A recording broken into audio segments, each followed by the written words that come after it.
Kamu tentu pernah pergi ke pasar, bukan? Eits, jangan berpikir kalau pasar itu identik dengan becek-becekan saja. Ketika kamu belanja online, itu juga termasuk pasar loh. Kamu lihat, di pasar ini ada penjual, pembeli, dan barang-barang yang diperjualbelikan. Iya, pasar itu tempat bertemunya calon penjual dan pembeli, baik secara langsung maupun tidak langsung, untuk melakukan transaksi jual beli barang atau jasa. Meski kamu tahunya pasar itu bangunan yang ada penjual dan pembelinya, kamu salah. Karena pasar itu bukan hanya bangunan fisik yang terdapat penjual dan pembeli yang melakukan transaksi, tetapi juga termasuk pasar abstrak yang tidak dapat kita sentuh ataupun kita lihat fisiknya.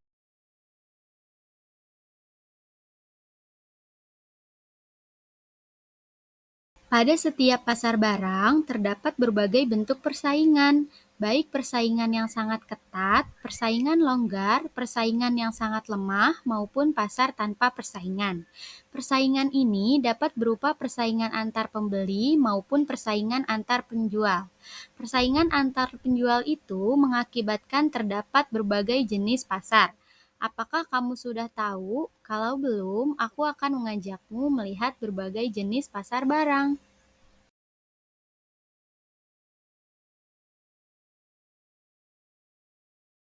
Kamu lihat, banyak penjual dan pembeli di sini. Penjual di sini tidak dapat menguasai pasar atau menentukan harga pasar, akan tetapi mereka hanya dapat menyesuaikan harga produksinya dengan harga pasar yang berlaku.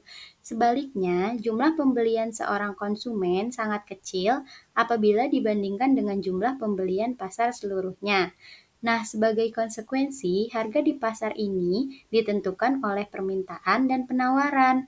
Ciri-ciri pasar seperti ini disebut dengan pasar persaingan sempurna. Pasar ini menjadi struktur pasar yang paling ideal karena mampu menjamin terwujudnya efisiensi pasar. Dalam kerjanya, pasar persaingan sempurna ini memiliki beberapa kelebihan. Di antaranya, di pasar persaingan sempurna ini, masuknya pengusaha baru menyebabkan jumlah barang yang ditawarkan akan bertambah pada harga yang sama, sehingga perusahaan-perusahaan yang ingin bertahan harus mencapai ongkos produksi minimum. Dengan demikian, efisiensi produksi selalu dicapai oleh perusahaan dalam persaingan sempurna. Tak hanya itu, pasar persaingan sempurna ini juga mempunyai kelebihan dengan memberi kebebasan dalam bertindak. Namun demikian, pasar persaingan sempurna juga memiliki kelemahan, yaitu tidak dapat mendorong inovasi. Lihat itu, ada pasar yang sedikit penjualnya tapi sangat banyak pembelinya. Ini dinamakan ciri pasar persaingan tidak sempurna, di mana dalam pasar persaingan tidak sempurna ini dibagi menjadi beberapa jenis loh. Lihat pom bensin ini, ada kendaraan yang mengantri untuk membeli bahan bakar. Kalau seluruh pom bensin di Indonesia ini dikelola oleh Pertamina. Ternyata Pertamina itu juga termasuk pasar loh. Pertamina termasuk pasar monopoli. Sesuai namanya, pasar ini hanya terdapat satu perusahaan yang menguasai seluruh penawarannya. Perusahaan monopoli menghasilkan produk yang tidak diproduksi oleh perusahaan lain. Selain Pertamina, ada PLN, PT KAI itu juga termasuk pasar monopoli loh. Kita geser yuk ke perusahaan air mineral itu. Ternyata mereka hanya menjual air mineral saja.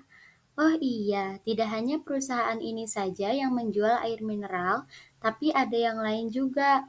Nah, kalau ciri seperti ini, kamu bisa menyebutnya dengan pasar oligopoli. Beda dengan pasar monopoli tadi, pasar oligopoli ini dikuasai oleh beberapa perusahaan. Namun, jumlah barang yang ditawarkan tetaplah homogen atau satu jenis saja. Kamu lihat berbagai motor di dealer itu, sejenis kan? Tapi ternyata motor itu satu sama lainnya berbeda merek loh. Nah, Ini bisa kamu sebut dengan pasar monopolitis, di mana beberapa produsen dengan jenis barang yang serupa namun karakteristiknya berbeda-beda. Produsen juga mempunyai kemampuan untuk mempengaruhi harga pasar, tapi tidak terlalu besar dibandingkan dengan pasar monopoli dan oligopoli. Nah, kamu sudah paham kan ya? Oke deh, kalau gitu sampai jumpa di pembelajaran asyik lainnya ya. Dah.